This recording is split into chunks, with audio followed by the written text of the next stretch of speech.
नमस्कार. आजचा आपला टॉपिक आहे ॲड अ क्वेश्चन टॅग. विद्यार्थी मित्रांनो, 10वीच्या दृष्टिकोनातून हा प्रश्न अत्यंत महत्त्वाचा आहे. 1 मार्कसाठी तुम्हाला हा प्रश्न विचारला जातो. तर ॲड अ क्वेश्चन टॅग अगदी सोपा चॅप्टर आहे. जर थोडं तुम्ही लक्ष दिलात, आता हे तुमच्यासमोर मी चार्ट ठेवलेला आहे.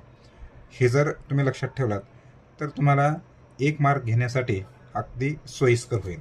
ठीक आहे. तर पाहूया बघा ॲड अ क्वेश्चन टॅग नेमकं कशा पद्धतीने बनवतात. त्यापूर्वी हे जे चार्ट दिलेलं आहे मी त्याचा अभ्यास तुम्हाला व्यवस्थितपणे करावा लागेल. परंतु ॲड अ क्वेश्चन टॅग नेमकं काय आहे, कशासाठी विचारतात बघा. जेव्हा आपण एखाद्या वाक्याच्या शेवटी येणारा छोटासा प्रश्न असतोय म्हणजे उपप्रश्न त्याला म्हणतात, जो सहमती किंवा खात्री मिळवण्यासाठी वापरतात. म्हणजेच काय, उदाहरणामध्ये ही इज अ बॉय असं जर असेल म्हणजे तो मुलगा आहे, तर म्हणजे हो का असं म्हणण्यासाठी जेव्हा उपप्रश्न या ठिकाणी वापरतात तो असेल ॲड अ क्वेश्चन टॅग. शेवटी म्हणजे क्वेश्चन मार्क असल्यामुळे होकारार्थी या पद्धतीने आपल्याला पाहता येईल. ठीक आहे. तर बघा ही पहा तुम्ही आधी हे जे काही या ठिकाणी मी शॉर्ट फॉर्म दिलेला आहे हा अत्यंत महत्त्वाचा आहे. एकूण 24 हेल्पिंग वर्ब्स आणि मॉडल ऑक्झिलरी वर्ब्स मिळून आहेत. तर इथे 20 दिलेले आहेत. मी बघूया ते बाकी कोणकोणते आहेत ते नंतर आपण डिस्कस करूया. बघा एम प्लस नॉट याचं काय होणार, आरेंट होणार. हे मात्र अपवाद आहे, हे लक्षात ठेवावं लागेल तुम्हाला. Am plus not aren't, are not. ठीक आहे. Is plus not isn't, are plus not aren't. म्हणजे एम नॉट आणि आर नॉटचं सेम आरेंट आलेलं आहे. Was plus not wasn't, were plus not weren't, shall plus not shan't, will plus not won't, do plus not don't, does plus not doesn't, did plus not didn't. त्यानंतर have plus not haven't, has plus not hasn't, had plus not hadn't, can plus not can't, could plus not couldn't, may plus not mayn't, might plus not mightn't, should plus not shouldn't, would plus not wouldn't, must plus not mustn't. एकूण 24 तुम्हाला सांगितलं की जे helping verbs किंवा modal of the verbs आहेत एकूण 24, इथे 20 लिहिलेले आहेत.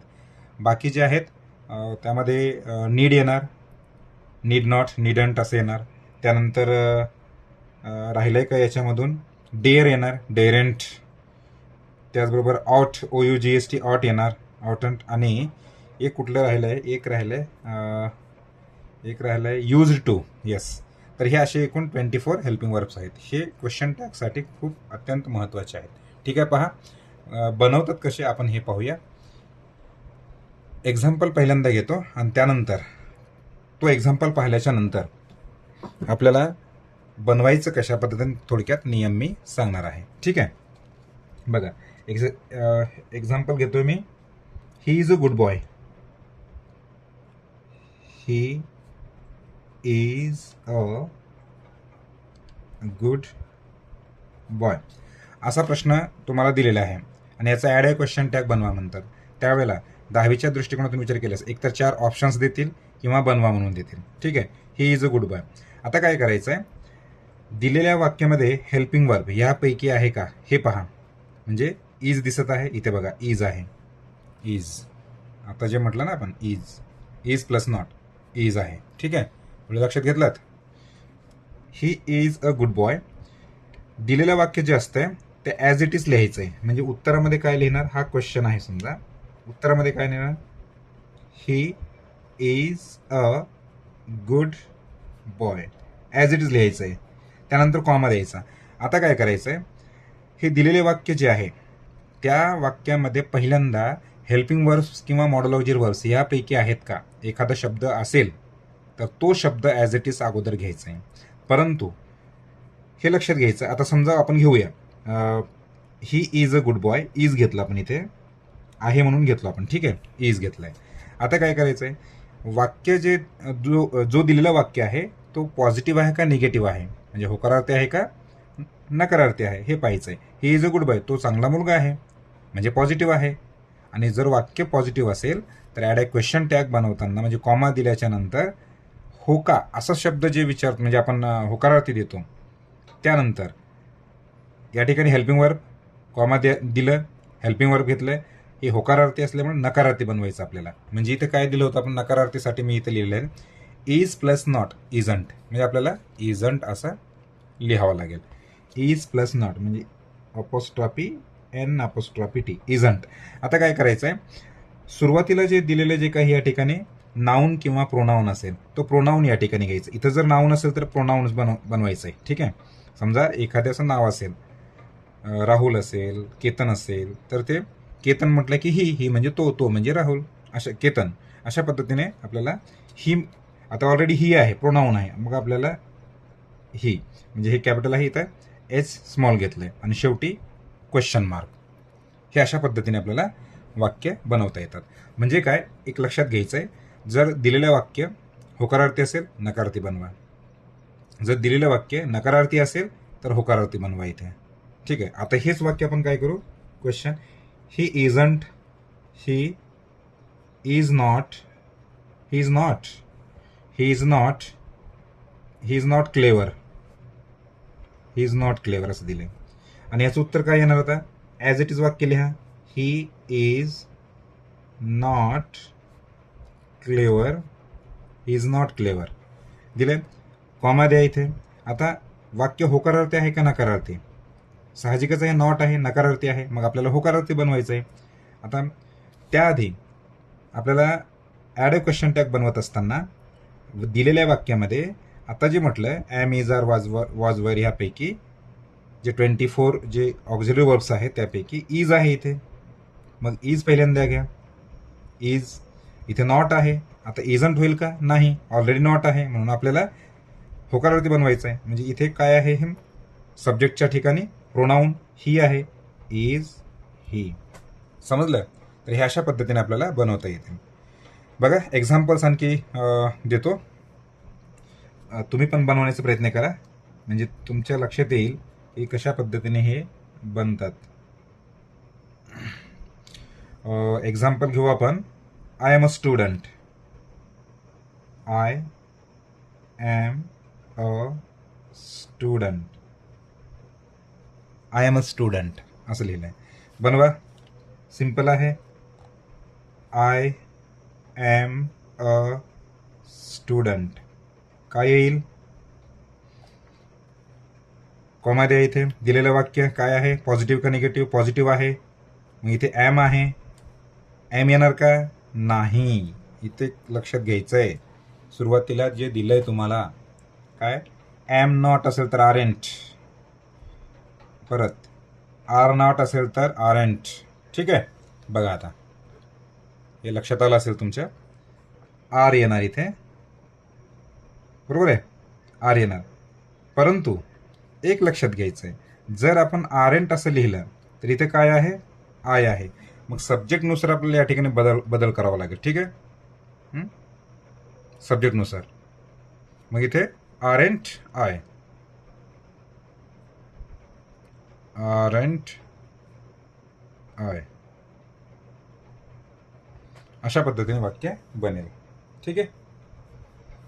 एक्झाम्पल आणखी घेऊया. They are ready, question number, okay पुढचा, दे आर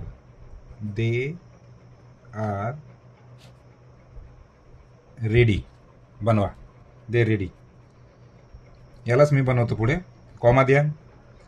पॉझिटिव्ह आहे का निगेटिव्ह, पॉझिटिव्ह आहे, निगेटिव्ह बनवा. हेल्पिंग वर्ब आहे आर, आरेंट होणार आणि शेवटी दे ॲज इट इज येणार, क्वेश्चन मार्क. ठीक आहे. पुढचं उदाहरण,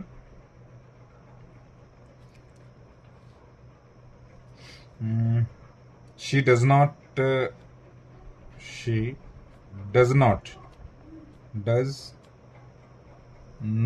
she does not, she does not like, she does not like tea. एवढं आहे. ठीक आहे. आता बनवा. वाक्यामध्ये डज आहे, नॉट पण आहे, म्हणजे आपल्याला काय बनवावं लागेल, डज पहिल्यांदा घ्या.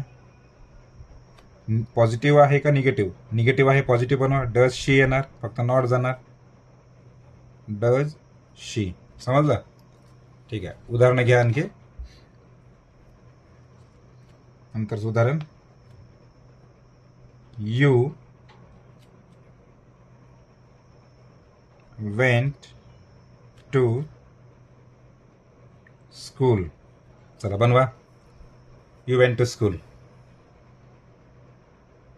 आता काय इथे असं जर असेल, असे वाक्य जर आलेत समजा, तर काय करायचं आहे बघा. इथे 24 पैकी नाही, इथे कुठलंही हेल्पिंग वर्ब नाही. बघा आता इथे हे जे दिलंय तुम्हाला सुरुवातीला, इथे वेंट आहे.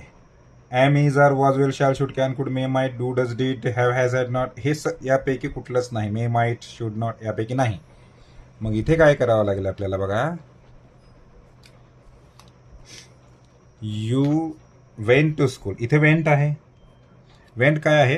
हे गोचं रूप आहे. गो म्हणजे जाणे. इथे लिहितोय मी. गो हे गो जाणे. गो वेंट भूतकाळी रूप आहे वेंट. प्रेझेंट टेन्समध्ये गो, वेंट हे पास्ट टेन्समध्ये. ठीक आहे. Go and went. तर हे वेंट हे पास्ट टेन्समध्ये आहे आणि हे क्रियापद म्हणजे मेन क्रियापद आहे. हे हेल्पिंग वर्ब पैकी नाही. त्यावेळेला काय करायचं आपल्याला, कॉमा द्यायचा. पास्ट टेन्समध्ये आहे. जर क्रियापद या ठिकाणी हेल्पिंग वर्ब जर नसेल, मेन क्रियापद असेल, तर कोणत्या काळामध्ये आहे, प्रेझेंटमध्ये आहे का पास्टमध्ये आहे, हे ओळखून आपल्याला डू, डज, डीड पैकी घ्यायचं आहे. ठीक आहे. काय घ्यायचं आहे? डू, डज किंवा डीड पैकी घ्यायचं आहे. हे 3 गोष्टी लक्षात ठेवावं लागेल. डू, डज आणि डीड. तर साहजिकच आहे आपल्याला हे लक्षात आलं पाहिजे की डू आणि डज हे वर्तमान काळामध्ये, ते सुद्धा ही शीट असेल तर डज येणार, आणि do, I do, we do, you do, they do, आणि हे डीड सर्वांसोबत येणार. म्हणजे I did, we did, you did, she did, it did, they did, अशा पद्धतीने. ठीक आहे. लक्षात आलं? आता पाहूया. You went to school, comma द्या. मग हे पास्ट टेन्समध्ये आहे. मग ह्यापैकी घ्यायचं. आता डू, डज, डीड म्हटलं, साहजिकच आहे. पास्ट टेन्स म्हटलं की डीड घ्या. Did. You went to school, positive आहे का निगेटिव्ह आहे? पॉझिटिव्ह आहे. निगेटिव्ह बनवा. Apostrophe n t. Didn't you, didn't you, question mark, हे असं बनेल. ठीक आहे.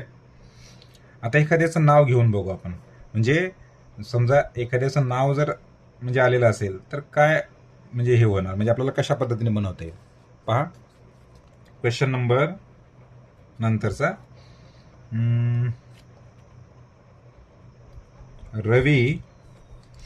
Ravi can swim. ठीक आहे. Ravi can swim, Ravi can swim. ठीक आहे. ओके. आता इथे कॅन आहे, इथे कॉमा द्या, इथे कॅन घ्या. सिंपल. पॉझिटिव्ह का निगेटिव्ह वाक्य? पॉझिटिव्ह आहे. निगेटिव्ह बनवा. कांट होणार. कांट म्हणजे अपॉस्ट्रॉफी टी येणार फक्त. कांट. बरोबर आहे. कॅन नॉट, ऑलरेडी एन आहे. Can not, can't. बघा ह्याविषयी एक लक्षात घ्यायचं आहे. कॅन आणि नॉट डबल एन असं येणार नाही. कॅन नॉट म्हणजे कांट. इथे काय आहे? रवी. तुम्हाला आधी सांगितलं, जर नाव असेल तर प्रोनाउनमध्ये बदल करा. रवी म्हणजे तो, तो म्हणजे ही. इथे काय येणार? ही, आणि क्वेश्चन मार्क. समजलं? तर हे अशा पद्धतीने ॲड अ क्वेश्चन टॅग तुम्हाला सिंपल याच्यामध्ये 1 मार्क मिळवून जातं आहे. ठीक आहे. 10वीच्या याच्यामध्ये म्हणजे एक्झाममध्ये. आणि स्पर्धा परीक्षा समजा MTS असेल, स्कॉलरशिप असेल, जर तिथे जर इंग्रजीचं जर ग्रामर असेल तर ते तुम्हाला थेट प्रश्न या ठिकाणी विचारला जातो. त्यासाठी हे लक्षात ठेवा तुम्ही. हे जे आता जे चार्ट सांगितलं ॲड अ क्वेश्चन टॅगसाठी, हे चांगल्या प्रकारे तुम्ही लक्षात ठेवायचं आहे. आणि त्यानंतर याचा अभ्यास केल्यानंतर पुढे जायचं आहे. म्हणजे कशा पद्धतीने बनवायचं आहे हे तुम्हाला सांगितलं ॲड अ क्वेश्चन टॅग. ठीक आहे. आजच्या जो म्हणजे आजच्या पुरतं हे ठीक आहे ॲड अ क्वेश्चन टॅग. आता पुढील जो काही भाग असेल असंच एक आपण एक भाग घेऊया कुठला तरी. ठीक आहे. थांबूया. धन्यवाद.